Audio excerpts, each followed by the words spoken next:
Hey guys, Brian Grossman here with the National Deer Association out here on a South Georgia WMA, putting out a few trail cameras here in late June, just getting ready for deer season, man, really getting fired up about it.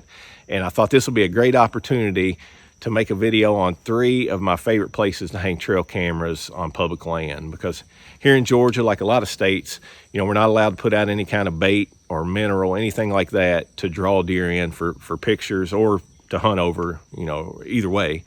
But so we have to rely on alternative methods to get those deer in there and really be able to get kind of an inventory of the deer and find a buck that, we're going to chase during the season. So the 3 places I like to hang cameras, the first one is what I'll do is get out here and look for a ridge that has good cover on top.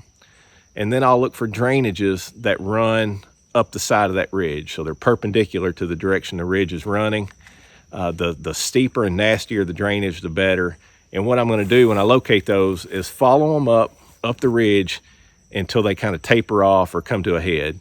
And what you'll find is 9 out of 10 times there's going to be a good deer trail around the top of that drainage, or at least that's what I find here on the WMAs that I hunt in Georgia. Deer like us like to take the path of least resistance. So they'll often drop down in that drainage, or rather than drop down in that drainage and cross, they'll go up to the head of it and cross there. And that's actually the exact situation that I found myself in last year, or that I located last year. Hung a camera on in late June, got consistent pictures throughout the summer of multiple good bucks, and I was able to go in there on opening day of Georgia's archery deer season and kill one of those bucks. So definitely don't overlook those drainages. At least as places to hang a camera and locate the deer. It may not be where you end up hunting, but it's just a good pinch point, a good funnel for deer movement to be able to locate a buck that you want to pursue.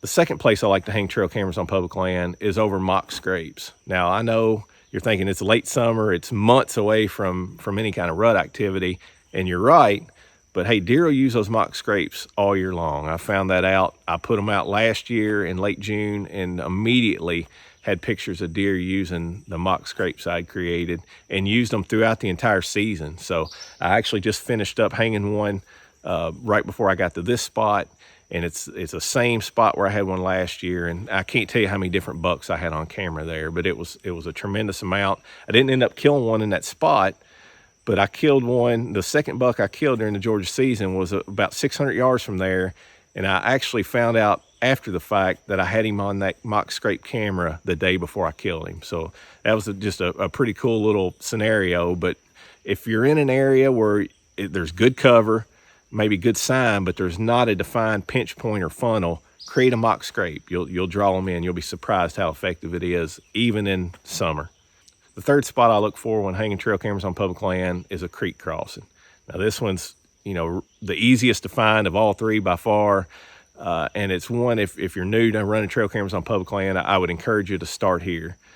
Get out there, find the creeks on the tract of public land you're hunting, and just walk them and look for those heavy crossing areas, particularly crossings with good cover or close to good cover. That's what I'm looking for. If it's a good creek crossing, but it's open hardwoods on both sides for hundreds and hundreds of yards, I'm probably going to keep on looking. They're probably crossing there at nighttime. Hey, it wouldn't hurt. You can throw up a camera there, but pretty much any camera I hang out here on public land, whether it's on a mock scrape, on a drainage ditch, on a creek crossing, it's going to be in good or close proximity to good cover, because that's where the deer are going to be. That's where they're going to feel safe. And one last tip before you head out to locate those 3 types of spots to hang your trail cameras this summer, and that is be sure to take with you a climbing stick. And the reason I take a climbing stick to the woods with me when I'm hanging trail cameras is so I can get those cameras up, 8, 12 feet in the air, angle them down towards whatever, the feature is that I'm hanging them over, whether that be a creek crossing or a mock scrape. And that just keeps it out of line of sight of other people who are out here scouting or small game hunting or just wandering around in the woods. And also, if they do see it, they're going to have to work a little harder to take it from you as well. So it doesn't prevent theft 100%. But it definitely will keep them safer and make them much less likely to get stolen while they're out there. So, hey, for more great deer hunting and deer management information, be sure to check out our website at deerassociation.com, and be sure to subscribe to our YouTube channel so you never miss another video.